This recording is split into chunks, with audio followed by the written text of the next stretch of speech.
깊은 데서 두 번째 시간입니다. 늑대에게는 이런 속성이 있습니다. 평생 한 마리의 암컷과 사랑을 합니다. 자신의 암컷을 위해 목숨까지 바쳐 싸우는 유일한 포유류입니다. 자신의 새끼를 위해 목숨까지 바쳐 싸우는 포유류입니다. 사냥을 하면 암컷과 새끼에게 먼저 음식을 양보합니다. 제일 약한 상대가 아닌 제일 강한 상대를 선택해서 사냥을 합니다. 독립한 후에도 종종 부모께 찾아와 인사를 합니다. 인간이 그들을 괴롭혀도 인간을 먼저 공격하지 않습니다. 그런 차원에서 본다면 늑대 같은 남자라는 말은 굉장히 칭찬이 아닌가 싶습니다. 그리고 늑대는 이런 면도 있습니다. 스스로 안전을 위협하는 외적을 격퇴하고 나면 서로 물어뜯고 해치는 내분을 일으킨다고 합니다.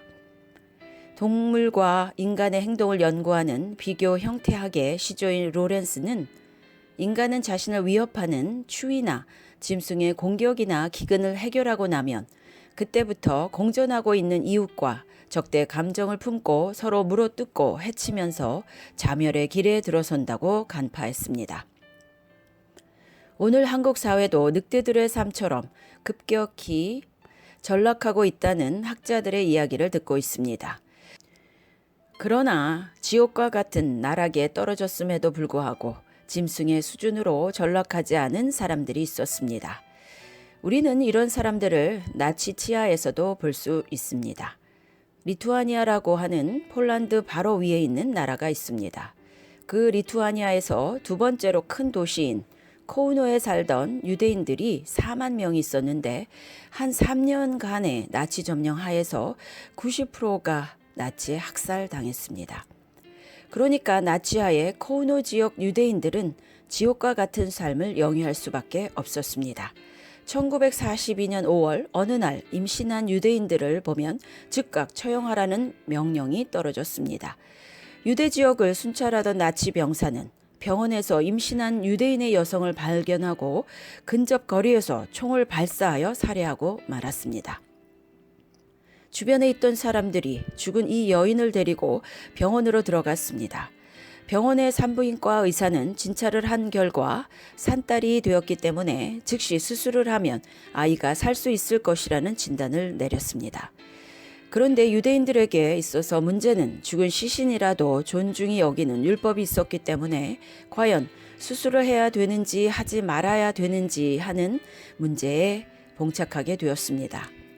이때에 코우노에 살고 있던 젊은 랍비인 에브라임 오시리에게 질문을 던졌습니다. 이때 에브라임 오시리는 생명을 구하는 일이라면 시신이 손상을 가하는 것도 문제가 되지 않을 것이요. 만일 죽은 여인이 살아난다 하더라도 아기를 위해서라면 자신의 시신에 손을 대는 것을 허락할 것이요. 라고 대답을 했습니다. 랍비 오시리의 지시대로 수술은 실시되었고 아이는 무사하게 생명을 건질 수 있었습니다. 그런데 독일 병사들이 병원에 들어오면서 비극이 벌어졌습니다. 독일 병사들은 그 아이가 살아있는 것을 보고 그 아이를 잡아 머리를 병원의 벽에 쳐서 살해한 것입니다.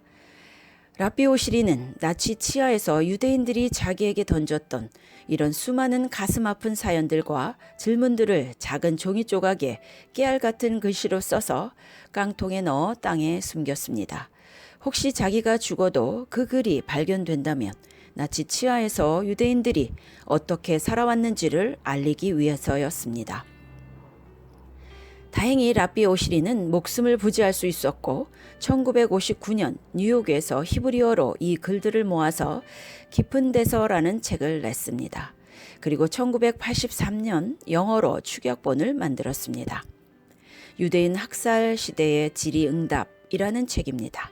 이 책을 보면 랍비 오시리에게 나치 점령하에서 유대인들이 던졌던 질문들은 눈물 없이는 듣지 못할 질문들이었습니다.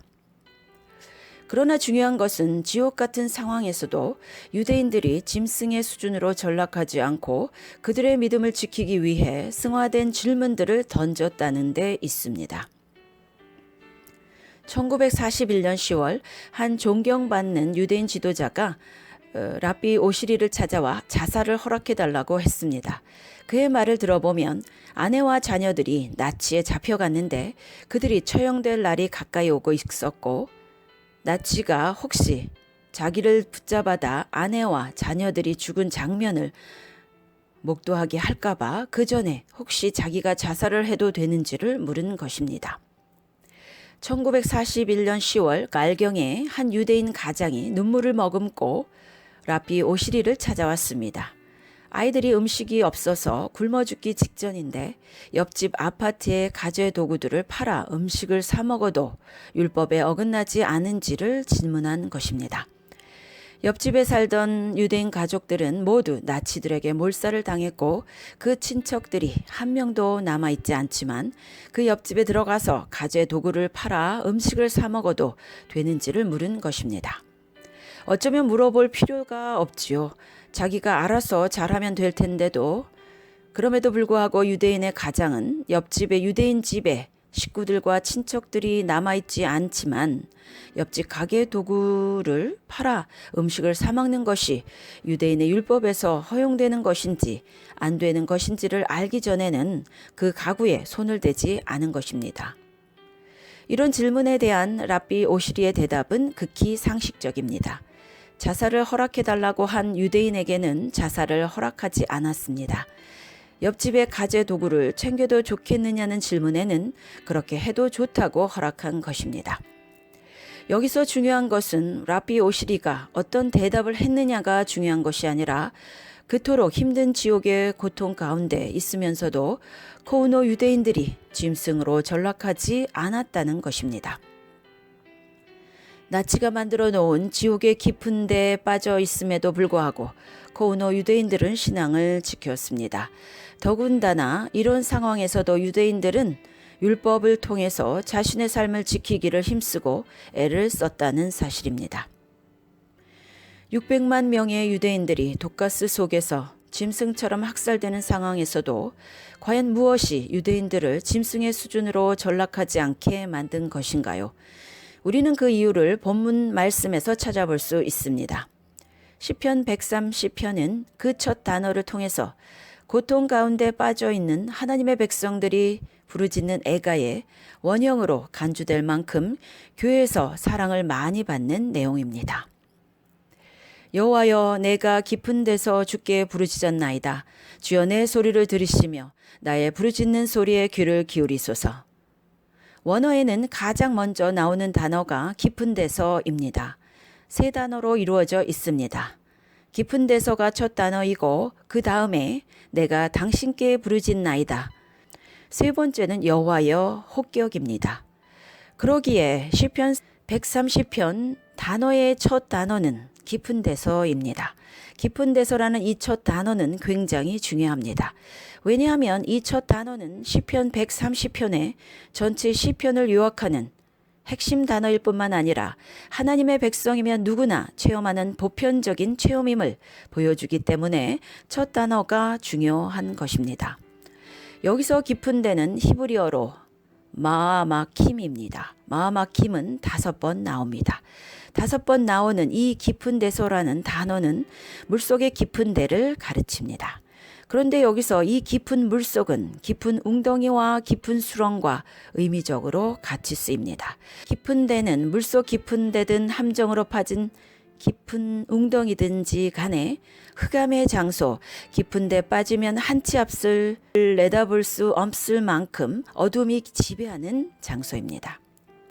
어디 그뿐입니까? 깊은 데는 아무리 소리쳐도 메아리 외에 자기 소리 이외에는 다른 소리가 들리지 않는 절대 침묵의 공간입니다. 그러기에 깊은 데 빠지면 두려움과 공포를 느끼게 되어 있습니다. 그리고 더 심각한 것은 고대 근동 지역이나 유대 지역의 무덤은 함정 형태로 생겼습니다. 동굴이나 웅덩이식의 함정 모양으로 되어 있습니다. 그러므로 깊은 데는 죽음의 장소와 유사하기 때문에 죽음의 장소를 가리킵니다. 따라서 깊은 데 빠지면 절대적인 침묵과 흑암과 죽음의 그림자가 있는 곳이기 때문에 깊은 데 빠지면 인간은 절망하기 마련입니다. 인생을 오래 살면 살수록 깊은 수렁에 빠진 경험들이 많이 있을 것입니다. 대학 입시에 사업에 실패한 경우도 있을 것이고 사랑하다가 한두 번은 차인 적이 있을 것입니다. 아닌 척해도 내가 알고 하나님이 아시는 일들이지 않습니까? 그래도 차고 차이고 하는 가운데 시련의 깊은 수렁에 빠진 경험들이 있을 것입니다. 대학을 졸업하고서 취직 문제가 고시만큼이나 어려운 현실 앞에서 시리에 빠져 있는 분들도 있습니다. 오랜 병으로 또는 부부의 갈등에 골이 깊어 위기에 봉착한 사람들도 있을 것이고 부모와 자녀들의 불화로 그 밖에 다른 어려움으로 인해 한치 앞을 내다볼 수 없는 어두움과 고독과 낙마를 경험할 때 우리는 깊은 데 빠지는 것입니다. 불경기의 분위기가 아직까지 감지되고 있는 요즘도 경기가 좋지 않으면 않을수록 깊은 데 빠져드는 경우를 많이 체험하지요. 그러나 비록 환경적으로든 이런 깊은 데 빠져 있지 않다 하더라도 그리스도인들은 죄의식으로 인해 깊은 데 빠져 있는 느낌을 가질 때가 많습니다. 자신의 죄를 깊이 인식하고도 내가 절망의 웅덩이에 빠졌다는 생각을 하지 않는다면 진정한 그리스도인이라 말하기 어렵습니다. 진정으로 자신이 저지른 죄를 그리스도 앞에 비추어 보면 자신은 정말 구제받을 자격이 없는 더러운 죄인이라는 깊은 죄의식을 갖게 마련입니다. 그러기에 깊은 데는 환경적으로 깊은 데 빠지든 그렇지 않든 간에 모든 그리스도인이 처하는 원형적인 자리인 것입니다. 그렇다면 우리가 깊은 데 빠졌을 때 어떻게 해야 합니까? 시편 130편은 깊은 데 빠져 있는 그리스도인들에게 어떻게 해야 하는지를 가르쳐주고 있습니다. 시편 기자는 깊은 데서 여호와께 부르짖고 있습니다. 1절에서 깊은 데서 내가 당신께 부르짖습니다. 여호와여. 시편 기자는 아무에게나 마구잡이로 살려달라고 호소하고 있는 것이 아닙니다. 시편 기자는 깊이 빠져 고통스러워하면서 분명한 외침의 대상이 있습니다. 당신께 내가 부르짖습니다. 여호와여. 깊은 데서 부르짖는 기도를 반드시 하나님이 들으실 것이라는 믿음을 가지고 부르짖는 것입니다. 그러므로 시편 130편은 깊은 데 빠졌을 때 하나님께 나와 부르짖으라고 가르치고 있습니다. 하나님께 나와서 부르짖으라는 것은 문제가 없는 척하지 말라는 것입니다. 깊은 데 빠져 있으면 깊은 데 빠져 있다고 인정하라는 것이지요. 그런데 현대의 그리스도인들은 자신의 잘못을 인정하기를 싫어합니다. 우리의 신앙생활을 잘 살펴보면 경배와 찬양은 있어도 경배와 애가는 없습니다. 형통함과 풍요 가운데서만 하나님의 인도함을 받으려는 세속적인 욕구 때문에 자신의 삶에 문제가 있다는 사실을 인정하기를 싫어하는 것이지요. 실제로 문제 가운데 있으면서도 문제가 없는 척, 깊은 데 빠져 있으면서도 빠져 있지 않은 척 위선에 탈을 쓰고 있는 경우가 많습니다. 그러다 보니 문제를 가지고 하나님께 나와 치유를 받으려고 하지 않는 것이지요. 우리 속에 있는 깊은 문제를 하나님께 나와서 치유를 받기 전에 정신과 의사를 찾아가고 선배와 대화를 나누고 친구에게 문제점을 하소연하는 등 이런 인들을 반복함으로써 오늘날 놀랍게도 많은 그리스도인들이 자신의 문제를 하나님께 가지고 나와서 치유받는 일을 게을리한다는 사실을 여러분은 심각하게 받아들여야 할 것입니다. 예를 들어서 자식이 있는데 그 자식의 얼굴을 보니까 심각한 얼굴을 하고 있습니다. 그래서 무슨 문제가 있느냐고 물어보면 아무 문제가 없다는 것입니다. 그런데 얼굴을 보니까 심각한 문제가 있다는 것을 감지하는데도 자식이 아무런 문제가 없다니까 답답하지요. 그런데 뒤늦게 알게 된 사실인데 이놈이 자기 아버지께는 아무런 상담도 하지 않고 옆집에 있는 아저씨에게 심각하게 인상 상담을 했다는 이야기를 아버지가 들으면 어떤 기분이 들까요? 그러기에 루터는 하나님을 믿는 자의 할렐루야보다는 불신자들의 저주를 더 즐겁게 들으신다고 말하고 있습니다. 이게 무슨 말입니까? 거짓 경건으로 둘러싸인 위선의 말보다는 탄식자의 정직한 절망과 절규를 하나님은 듣기를 원하신다는 뜻입니다. 그러므로 우리는 깊은 데서 하나님께 반드시 부르짖어야 됩니다. 우리가 때로는 하나님께 나아갈 때는 성공한 자가 멋진 성공의 결과를 가지고 나아갈 수도 있습니다. 그럴 때 어떤 보람과 감격이 있습니다. 그러나 성경 기자가 오늘날 하나님이 우리에게 부르짖음을 들으시는 것은 깊은 곳에 빠져 있는 자들의 부르짖음을 들으신다고 말씀하고 계십니다. 그래서 시편 기자는 깊은 데 빠졌을 때 우리에게 기도하라고 요청하는 것입니다. 1, 2절을 보면 깊은 데서 내가 부르짖나이다 여호와여 주여 내 소리를 들으시며 내 간구하는 소리를 들으소서. 시편 기자의 부르짖는 기도는 깊은 데서 부르짖는 기도였습니다. 이 소리는 간구하는 소리였습니다. 그런데 문제가 있습니다. 깊은 수렁에서 깊은 물속에서 부르짖으면 들립니까? 들리지 않습니다. 과연 깊은 수렁에서 들려오는 희미한 간구의 소리를 하늘에 계신 하나님께서는 들으실 것인가요? 혹시 시편 기자는 죽어가며 부르짖는 이 간절한 소리를 하늘에 계신 여호와께서 듣지 못할까 봐 제발 자기의 간구하는 소리를 들어달라고 간청하고 있습니까? 그렇지 않습니다. 놀랍게도 시편 기자는 자신의 깊은 곳에서 부르짖는 간구의 소리를 여호와께서 들으실 것이라고 확신하고 있습니다. 깊은 데서 내가 부르짖나이다 여호와여. 목청을 높여서 반복적으로 부르짖고 있는 것이 아닙니다. 그냥 깊은 데서 내가 부르짖나이다 여호와여만 외치고 있습니다. 그것은 여호와께서 깊은 데서 함께 하시거나 아니면 깊은 데서 부르짖을 때 가까운 거리 안에 있다는 확신을 가지고 있었음은 분명합니다. 이렇게 깊은 데서 부르짖던 시편 기자가 갑자기 5에서 6절에서 희망을 노래합니다. 나 곧 내 영혼은 여호와를 기다리며 나는 주의 말씀을 바라는도다. 파수꾼이 아침을 기다림보다 내 영혼이 주를 더 기다리나니 참으로 파수꾼이 아침을 기다림보다 더하도다. 아직은 깊은 데 있지만 아침을 기다리는 것입니다. 지금 아침이 된 것은 아니에요. 아직은 깊은 데에 있습니다. 아직은 깊은 데 있지만 거기서 부르짖는 주의 백성의 음성을 들으시고 하늘에서 내려와 통회하는 자를 용서하시고 깊은 데서 길을 내어 건너게 하시는 그 여호와를 기다리겠다고 시편 기자는 말씀하고 있습니다.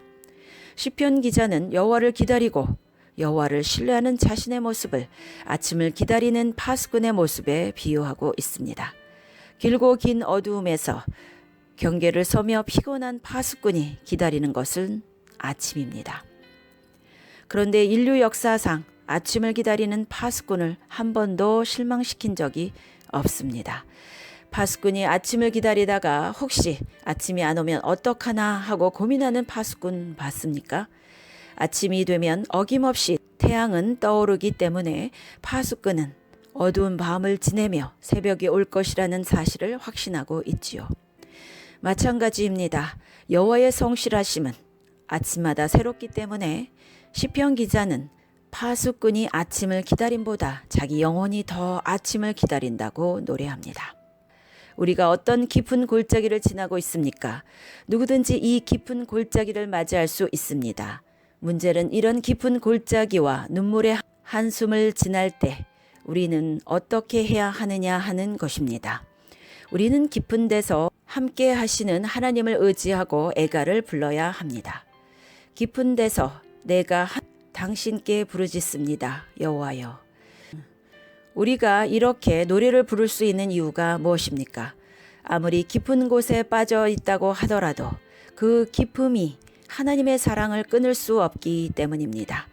우리는 깊은 데 빠지고 나서야 비로소 하나님의 사랑이 얼마나 깊은지를 알 수 있는 것입니다. 깊음을 체험하지 못한 사람은 깊음에 대해서 말을 해도 이해하지 못합니다. 깊은 데 빠져봐야 그 깊음이 그리스도 안에 하나님의 사랑을 누구도 끊을 수 없다는 사실을 깨닫게 되는 것입니다. 깊은 데 빠져서 하나님께 부르짖어 본 자만이 이 하나님의 용서와 사랑이 이 깊은 곳에 빠져 있는 것보다 얼마나 더 깊은지를 깨닫게 되는 것입니다. 깊은 곳에 빠져보지 않고서 하나님의 깊은 곳을 어떻게 압니까? 오늘날 많은 사람들은 표면 위에서 살아요. 우리 위가 얼마나 높은지, 우리 밑이 얼마나 깊은지 알지 못합니다. 그러기에 바울은 고린도전서 2장 10절에서 이렇게 말합니다. 오직 하나님이 성령으로 이것을 우리에게 보이셨으니 성령은 모든 것, 곧 하나님의 깊은 것까지도 통달하시느니라. 깊은 데서 성령을 의지하여 하나님께 부르짖어 본 사람이 그 깊은 데에 길을 내어 건너게 하시는 하나님의 구속을 경험하게 된다는 것입니다.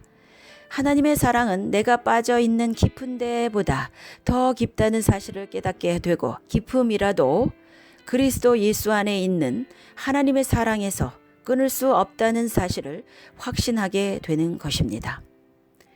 인생의 여정에서 깊은 곳에 빠진 상태에 있습니까? 그런 경험을 해보신 적이 있습니까? 사망이나 생명이나 권세자들이나 현재일이나 장래일이나 능력이나 높음이나 깊음이나 어떠한 것이라도 하나님의 사랑에서 끊을 수 없다는 확신을 가지고 환난이나 핍박이나 공고나 기근이나 칼이라도 견디어내는 승리의 백성이 되기를 축복합니다. 아멘.